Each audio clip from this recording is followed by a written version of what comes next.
जय माता दी दोस्तों, आप सभी को गुप्त नवरात्रि के तीसरे दिन की हार्दिक शुभकामनाएं। आप सभी पर माँ जगदम्बा की कृपा सदा सर्वदा बनी रहे। आज की वीडियो में आप सुनेंगे माँ त्रिपुर सुंदरी की कथा। गुप्त नवरात्रि के तीसरे दिन माँ षोडशी अर्थात माँ त्रिपुर सुंदरी की पूजा करने का नियम है।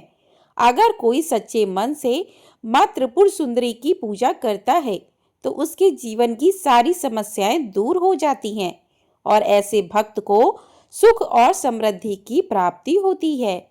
शास्त्रों में माँ त्रिपुर सुंदरी को महाविद्याओं की तीसरी विद्या कहा गया है। ऐसा माना जाता है कि माँ त्रिपुर सुंदरी तीनों लोकों में सबसे सुंदर हैं। माँ त्रिपुर सुंदरी को षोडशी, ललिता, राजेश्वरी भी कहते हैं। शास्त्रों में माँ त्रिपुर सुंदरी को माँ पार्वती का प्रतिनिधित्व करने वाली देवी बताया गया है। इसलिए माँ त्रिपुर सुंदरी को तांत्रिक पार्वती भी कहा जाता है। माँ त्रिपुर सुंदरी 16 वर्ष की कन्या के रूप में दिखाई देती हैं। शास्त्रों में वर्णन मिलता है कि माँ त्रिपुर सुंदरी अर्थात माँ षोडशी का रंग सुनहरा लाल होता है। माँ दुर्गा के समस्त रूपों में से एक रूप जगत प्रसिद्ध देवी त्रिपुर सुंदरी का है। माँ त्रिपुर सुंदरी तीनों लोकों में सबसे सुंदर और सभी कर्मों का बहुत ही जल्दी फल प्रदान करने वाली देवी होती हैं। माँ त्रिपुर सुंदरी 16 कलाओं से युक्त 16 वर्ष की कन्या की तरह हजारों सूर्य का तेज अपने अंदर समाहित किए हुए हैं। माँ त्रिपुर सुंदरी की पूजा करने से मनुष्य को सभी प्रकार के ऐश्वर्य और भोग की प्राप्ति के साथ ही मृत्यु के पश्चात मोक्ष की भी प्राप्ति होती है। माँ षोडशी को यवन और आकर्षण की देवी माना जाता है। इनका पूजन करने से आकर्षण और सौंदर्य की प्राप्ति होती है। अगर किसी के दाम्पत्य जीवन में हमेशा कलह होता है और अगर आपका कोई प्रिय आपसे नाराज हो गया हो, समाज में मान सम्मान पद प्राप्त करने के लिए या फिर किसी व्यक्ति को सम्मोहित करने के लिए माँ षोडशी की पूजा की जाती है। इनकी उपासना करने से भोग और मोक्ष की प्राप्ति होती है। माँ त्रिपुर सुंदरी की 4 भुजाएं हैं। यह अपनी भुजाओं में पाश, अंकुश, धनुष और बाण धारण करती हैं। श्रद्धा पूर्वक माँ की पूजा करने से मनुष्य को सुख, शांति और समृद्धि के साथ मुक्ति भी मिलती है। अगर कोई व्यक्ति सच्चे मन से माँ त्रिपुर सुंदरी की पूजा करता है तो वह आसानी से अपने शरीर, मन और भावनाओं को नियंत्रित कर सकता है। माँ षोडशी की पूजा करने से पारिवारिक सुख और अनुकूल जीवन साथी भी प्राप्त होता है। इसलिए गुप्त नवरात्रि में मुख्य रूप से माँ षोडशी की पूजा करने का नियम है। माँ की पूजा करने के लिए सूर्यास्त से पहले स्नान करने के बाद सफेद रंग के वस्त्र धारण करें। सफेद ना हो तो हल्के रंग के वस्त्र धारण करके भी पूजा कर सकते हैं। आप एक लकड़ी की चौकी पर गंगा जल छिड़क कर उसे शुद्ध कर लें। तत्पश्चात उत्तर दिशा की ओर मुंह करके बैठे चौकी पर सफेद या गुलाबी रंग का वस्त्र बिछाकर माँ की तस्वीर की स्थापना करें। अगर आपके पास माँ त्रिपुर सुंदरी की तस्वीर या प्रतिमा नहीं है तो आप श्री यंत्र की स्थापना भी कर सकते हैं। इसके बाद माँ को कुमकुम लगाएं, उन्हें अक्षत, पुष्प, फल, फूल अर्पित करें। माँ त्रिपुर सुंदरी को दूध से बना प्रसाद या खीर चढ़ाना शुभ माना जाता है। यह सभी सामग्री अर्पित करने के बाद सच्चे मन से विधि विधान से मंत्रों का जाप करके माँ की पूजा करनी चाहिए। हाथ में पुष्प लेकर कथा पढ़नी चाहिए। कथा पढ़ने के बाद माँ त्रिपुर सुंदरी की आरती करें। सफेद रंग की मिठाई या खीर से माँ को भोग लगाएं। पूजा करने के बाद सबसे अंत में पूजा में हुई किसी भी गलती के लिए माँ से क्षमा प्रार्थना करें। पूजा करने के बाद जो प्रसाद है उसे 9 साल से छोटी कन्याओं को प्रसाद रूप में बांट देना चाहिए। गुप्त नवरात्रि से ही प्रसाद आपको बांटना है। यदि ऐसा करना संभव ना हो तो छोटी कन्या आपको नहीं मिल रही हो तो किसी एक कन्या को भी आप खिला सकते हैं। परिवार में यदि कोई कन्या छोटी है तो आप उन्हें प्रसाद दे सकते हैं। अगर ऐसा भी संभव ना हो तो आप इस प्रसाद को गौ माता को खिला सकते हैं। तो ये था माँ की पूजा के नियम और माँ का स्वरूप किस प्रकार का है। अब सुनते हैं माँ त्रिपुर सुंदरी की पौराणिक कथा। तो प्रिय श्रोताओं, पौराणिक कथा के अनुसार जब भगवान शिव ने क्रोध के कारण कामदेव को अपना तीसरा नेत्र खोलकर भस्म कर दिया था, उस समय भगवान शिव के गणों ने उस भस्म को समेटकर उसे गीला करके एक सुंदर पुतला बनाया और भगवान शिव से कहा कि हे प्रभु, इस पुतले में प्राण प्रतिष्ठा कर दीजिए। जिसके बाद भगवान शिव ने उस पुतले में प्राण प्रतिष्ठा कर दी। लेकिन उस भस्म से उत्पन्न होने के कारण उसमें जो पुरुष उत्पन्न हुआ उसमें तमोगुण की अधिकता थी, जिसके बाद वह तीनों लोकों में हाहाकार मचाने लगा। उसने देवराज इंद्र के ही समान दूसरे स्वर्ग का निर्माण किया और फिर स्वर्ग लोक पर भी आक्रमण कर दिया।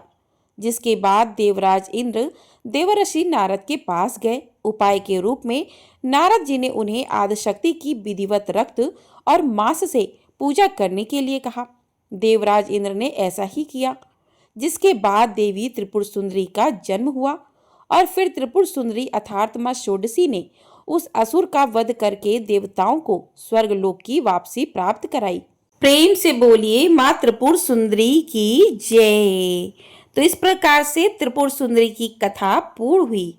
अब सुनते हैं गुप्त नवरात्रि के तीसरे दिन मां भगवती के तीसरे स्वरूप मां चंद्रघंटा की पूजा का विधान क्या है। अब जानिए मां की पूजा विधि क्या है और कथा क्या है। तो देवी भागवत पुराण के अनुसार मां भगवती का यह स्वरूप परम शांतिदायक और कल्याणकारी है। मां के मस्तक पर घंटे के आकार का चंद्र अर्धचंद्र है। इसी कारण देवी का नाम चंद्रघंटा पड़ा है। इनके शरीर का रंग स्वर्ण के समान चमकीला और देवी का वाहन सिंह है। देवी की 10 भुजाएं हैं, जिनमें ये कमल, धनुष बाण, खड्ग, कमंडल, तलवार, त्रिशूल और गदा आदि जैसे अस्त्र और शस्त्र धारण करती हैं। मां चंद्रघंटा के कंठ में सफेद पुष्प की माला और शीर्ष पर रत्न जटित मुकुट विराजमान है। मां चंद्रघंटा हमेशा युद्ध की मुद्रा में विराजमान रहती हैं। मान्यता है कि देवी के इस रूप की पूजा करने से भक्तों को न केवल अलौकिक शांति प्राप्त होती है, बल्कि इस लोक में और परलोक में भी परम कल्याण की प्राप्ति होती है। तो आइए अब जानते हैं मां चंद्रघंटा की पौराणिक कथा।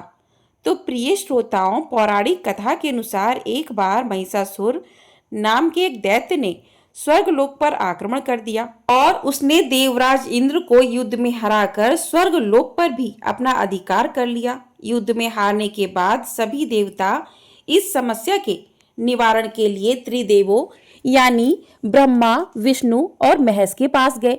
वहां जाकर देवताओं ने त्रिदेव से बताया कि महिषासुर ने इंद्र, चंद्र, सूर्य, वायु और अन्य देवताओं के सभी अधिकार छीन लिए हैं और उन्हें बंदी बनाकर स्वर्गलोक पर अपना अधिकार कर लिया है।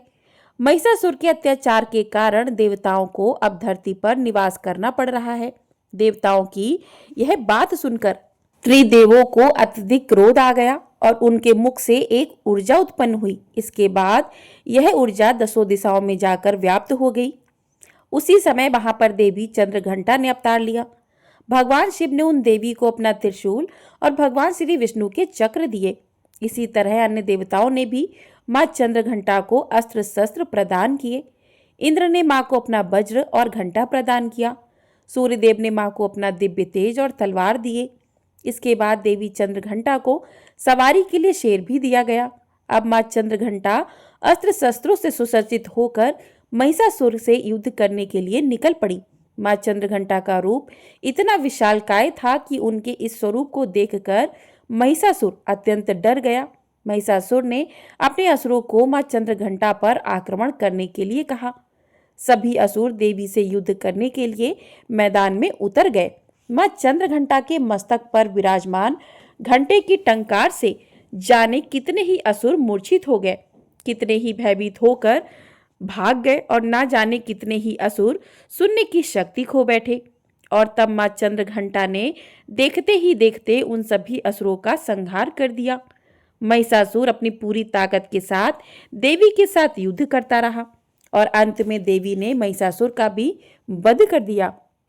यह देखकर देवतागण अत्यंत प्रसन्न हो उठे और उन्होंने आकाश से देवी पर पुष्प वर्षा की।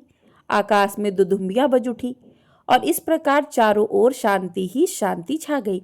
इस तरह देवी चंद्रघंटा ने देवताओं की रक्षा कर उन्हें स्वर्गलोक की प्राप्ति कराई।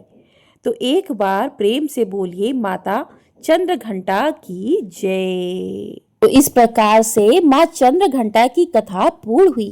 प्रिय श्रोताओं, अब सुनिए महिषासुर मर्दनी स्रोत का हिंदी अनुवाद। श्री महिषासुर मर्दनी स्रोत के रचयिता श्री शंकराचार्य जी थे। इसमें महिषासुर का वध करने वाली माँ दुर्गा को नमन किया गया है। महिषासुर की तरफ देख माँ दुर्गा के अंदर ममता उमड़ने लगी। माँ दुर्गा की दृष्टि से महिषासुर के शरीर में फिर से चेतना लौटने लगी, जिसे देख सभी देवता भयभीत हो गए। माँ दुर्गा का ध्यान हटाने के लिए उस वक्त देवताओं ने एक स्रोत का पाठ करना शुरू किया, जिसे श्री महिषासुर मर्दनी स्रोत के नाम से जाना गया। पर्वतराज, हिमालय की कन्या, पृथ्वी को आनंदित करने वाली, संसार को हर्षित करने वाली, नंदीगढ़ से नमस्कार की जाने वाली, गिरि श्रेष्ठ विंध्याचल के शिखर पर निवास करने वाली, भगवान विष्णु को प्रसन्न करने वाली, इंद्र से नमस्कृत होने वाली, भगवान शिव की भार्या के रूप में प्रतिष्ठित विशाल कुटुंब वाली और ऐश्वर्य प्रदान करने वाली, हे भगवान शिव की प्रिय पत्नी महिषासुर मर्दनी पार्वती, आपकी जय हो, जय हो। देवराज इंद्र को समृद्धशाली बनाने वाली, दुर्धर और दुर्मुख नामक दैत्यों का विनाश करने वाली, सर्वदा हर्षित रहने वाली, तीनों लोकों का पालन पोषण करने वाली, भगवान शिव को संतुष्ट रखने वाली, पाप को दूर करने वाली, घोर गर्जन करने वाली, दैत्यों पर भीषण कोप करने वाली, मधांतों के मद का हरण कर लेने वाली, सदाचार से रहित मुनि जनों का क्रोध करने वाली और समुद्र की कन्या महालक्ष्मी के रूप में प्रतिष्ठित, हे भगवान शिव की प्रिय पत्नी महिषासुर मर्दनी पार्वती, आपकी जय हो, जय हो। जगत की माता स्वस्वरूपिणी कदम्ब वृक्ष के वन में प्रेम पूर्वक निवास करने वाली, सदा संतुष्ट रहने वाली, हास परिहास में सदा रत रहने वाली, पर्वतों में श्रेष्ठ ऊंचे हिमालय की चोटी पर अपने भवन में विराजमान रहने वाली, मधु से भी अधिक मधुर स्वभाव वाली, मधु कैटभ का संहार करने वाली, महिष को विदीर्ण कर डालने वाली और रास क्रीड़ा में मग्न होने वाली, हे भगवान शिव की प्रिय पत्नी महिषासुर मर्दनी पार्वती, आपकी जय हो, जय हो। गजाधिपति के बिना सूर्य के धड़ को काट काट कर सैकड़ों टुकड़े कर देने वाली, सेनाधिपति चंडमुंड नामक दैत्यों को अपने भुजदंड से मार मार कर विदीर्ण कर देने वाली, शत्रुओं के हाथियों के गंड स्थल को भंग कर देने में उत्कट पराक्रम से संपन्न कुशल सिंह पर आरूढ़ होने वाली, हे भगवान शिव की प्रिय पत्नी महिषासुर मर्दनी पार्वती, आपकी जय हो, जय हो। शरणागत शत्रुओं की स्त्रियों के वीर पतितों को अभय प्रदान करने वाली, हाथ से शोभा पाने वाली, तीनों लोगों को पीड़ित करने वाले दैत्य शत्रुओं के मस्तक पर प्रहार करने योग्य तेजोमय त्रिशूल हाथ में धारण करने वाली तथा देवताओं की दुदुम्बी से निकलने वाली धुम धुम ध्वनि से समस्त दिशाओं को बार बार गुंजित करने वाली, हे भगवान शिव की प्रिय पत्नी महिषासुर मर्दनी पार्वती, आपकी जय हो, जय हो। अपने हुंकार मात्र से धूम्र लोचन तथा धूम्र आदि सैकड़ों असुरों को भस्म कर डालने वाली, युद्ध भूमि में कुपित रक्त बीज के रक्त से उत्पन्न हुए अन्य रक्त बीज समूहों का रक्त पी जाने वाली और शुंभ निशुंभ नामक दैत्यों के महायुद्ध से तृप्त किए गए मंगलकारी शिव के भूत पिशाचों के प्रति अनुराग रखने वाली, हे भगवान शिव की प्रिय पत्नी महिषासुर मर्दनी पार्वती, आपकी जय हो। समर भूमि में धनुष धारण कर अपने शरीर को केवल हिलाने मात्र से शत्रु दल को कंपित कर देने वाली, स्वर्ण के समान पीले रंग के तीर और तरकस से सुसज्जित भीषण योद्धाओं के सिर काटने वाली और चारों प्रकार की सेनाओं का संहार करके रणभूमि में अनेक प्रकार की शब्द ध्वनि करने वाले बटकों को उत्पन्न करने वाली, भगवान शिव की प्रिय पत्नी महिषासुर मर्दनी पार्वती, आपकी जय हो, जय हो।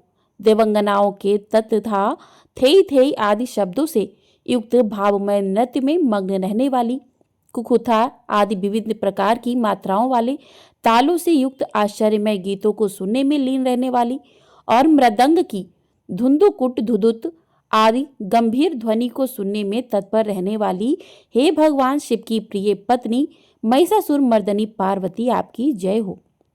जय हो। हे जपनीय मंत्र की विजय शक्ति स्वरूपिणी आपकी बारंबार जय हो। जय जयकार शब्द सहित स्तुति करने में तत्पर समस्त संसार के लोगों से नमस्कृत होने वाली अपने नुपुर के झड़झड़ झिमझिम शब्दों से भूतनाथ भगवान शंकर को मोहित करने वाली और नटी नटों के नायक प्रसिद्ध नट अर्धनारीश्वर शंकर के नृत्य से सुशोभित नाट्य देखने में तल्लीन रहने वाली हे भगवान शिव की प्रिय पत्नी महिषासुर मर्दनी पार्वती आपकी जय हो। जय हो।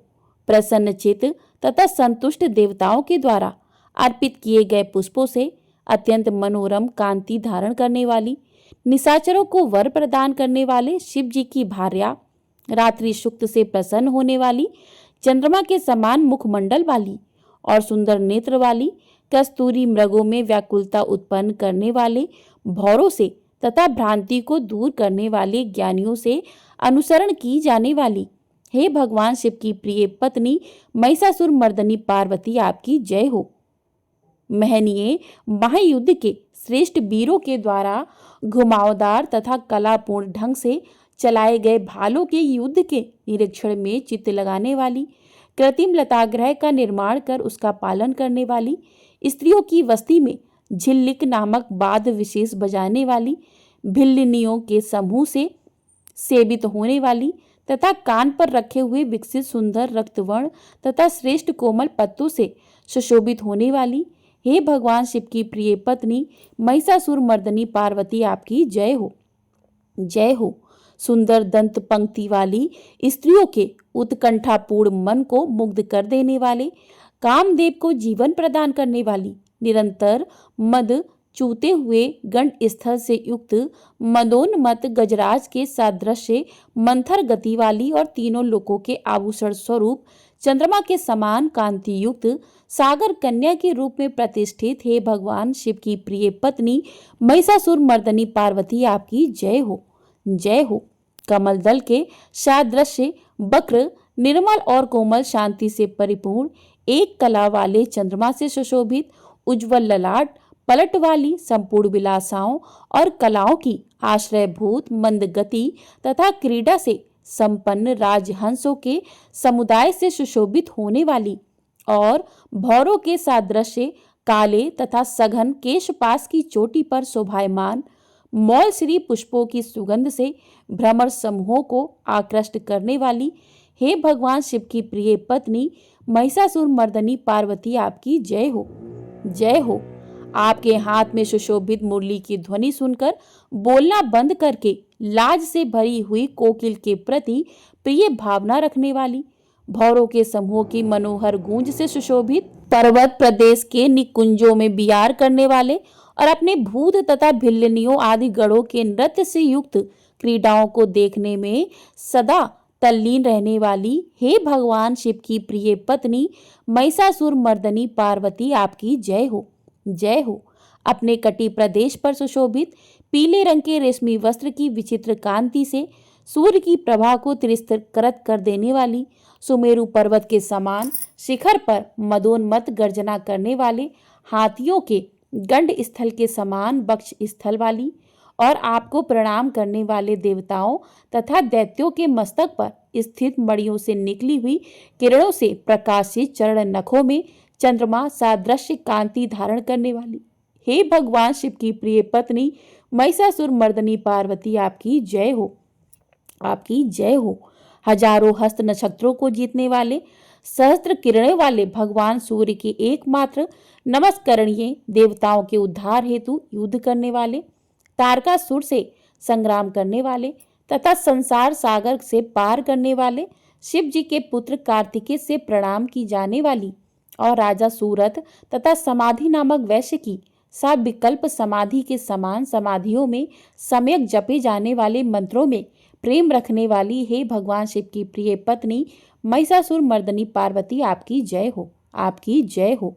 हे करुणामयी करुणामय शिवे, हे कमलावासिनी कमले, जो मनुष्य प्रतिदिन आपके चरण कमल की उपासना करता है उसे लक्ष्मी का आश्रय क्यों नहीं प्राप्त होगा। हे शिवे, आपका चरण ही परम पद है। ऐसी भावना रखने वाले मुझ भक्त को क्या क्या सुलभ नहीं हो जाएगा, अर्थात सब कुछ प्राप्त हो जाएगा। हे भगवान शिव की प्रिय पत्नी महिषासुर मर्दनी पार्वती, आपकी जय हो, जय हो। स्वर्ण के समान चमकते घड़ों के जल से जो आपके प्रांगण की रणभूमि को प्रक्षालित कर उसे स्वच्छ बनाता है, वह इंद्राणी के समान विशाल वक्ष स्थलों वाली सुंदरियों का सानिध्य सुख अवश्य ही प्राप्त करता है। हे सरस्वती, मैं आपके चरणों को ही अपनी शरण स्थली बनाऊं, मुझे कल्याणकारक मार्ग प्रदान करो। हे भगवान शिव की प्रिय पत्नी महिषासुर मर्दनी पार्वती, आपकी जय हो, आपकी जय हो। स्वच्छ चंद्रमा के सदृश सुशोभित होने वाले आपके मुख चंद्र को निर्मल करके जो आपको प्रसन्न कर लेता है, क्या उसे देवराज इंद्र की नगरी में रहने वाली चंद्रमुखी सुंदरियां सुख से वंचित रख सकती हैं। भगवान शिव के समान को अपना सर्वस्व समझने वाली हे भगवती, मेरा तो यह विश्वास है कि आपकी कृपा से क्या क्या सिद्ध नहीं हो पाता। हे भगवान शिव की प्रिय पत्नी महिषासुर मर्दनी पार्वती, आपकी जय हो, आपकी जय हो। हे उमे, आप सदा दीन दुखियों पर दया का भाव रखती हैं, अतः आप मुझ पर कृपालु बनी रहें। हे महालक्ष्मी, जैसे आप सारे संसार की माता हैं, वैसे ही मैं आपको अपनी भी माता समझता हूँ। हे शिवे, यदि आपको उचित प्रतीत हो तो मुझे अपने लोक में जाने की योग्यता प्रदान करें। हे देवी, मुझ पर दया करो। हे भगवान शिव की प्रिय पत्नी महिषासुर मर्दनी पार्वती, आपकी जय हो, जय हो। जो मनुष्य शांत भाव से पूर्ण रूप से मन को एकाग्र करके तथा इंद्रियों पर नियंत्रण कर नियम पूर्वक प्रतिदिन इस श्लोक का पाठ करता है, भगवती महालक्ष्मी उसके यहाँ सदा वास करती हैं और उसके बंधु बांधव तथा शत्रुजन भी सदा उसकी सेवा में तत्पर रहते हैं। महिषासुर मर्दनी श्रोत में इतनी शक्ति है कि इसकी उपासना से माँ दुर्गा हर कष्ट हर लेती हैं। श्री महिषासुर मर्दनी श्रोतम का पाठ करने वाला कभी निर्धन नहीं रहता। श्री महिषासुर मर्दनी श्रोतम का पाठ करने से सभी मनोकामनाएं पूर्ण होती हैं। जो मनुष्य श्री महिषासुर मर्दनी श्रोतम का जाप कर माँ दुर्गा की स्तुति करता है, उसे जीवन के सभी संकट से मुक्ति मिलती है। श्री महिषासुर मर्दनी श्रोतम से मनुष्य को सभी प्रकार की सुख शांति और समृद्धि प्राप्त होती है। प्रेम से बोलिए माता दुर्गा की जय। प्रेम से बोलिए माँ त्रिपुर सुंदरी की जय। प्रेम से बोलिए माँ चंद्र घंटा की जय। तो इस प्रकार से महिषासुर मर्दनी श्रोत का पाठ पूर्ण हुआ। आपको ये वीडियो पसंद आई हो, वीडियो को लाइक कर दीजिएगा। चैनल पर नए हैं तो चैनल को सब्सक्राइब भी कर लीजिएगा। आपको इन गुप्त नवरात्रि के 10 दिन तक माता की 10 महाविद्याओं की अलग अलग कथाएं सुनाई जाएंगी। उन कथाओं को सुनने के लिए चैनल को सब्सक्राइब करके बेल आइकन प्रेस कर दीजिएगा, जिससे आपको सभी वीडियो समय से प्राप्त हो सके। प्रेम से बोलिए जय माता दी।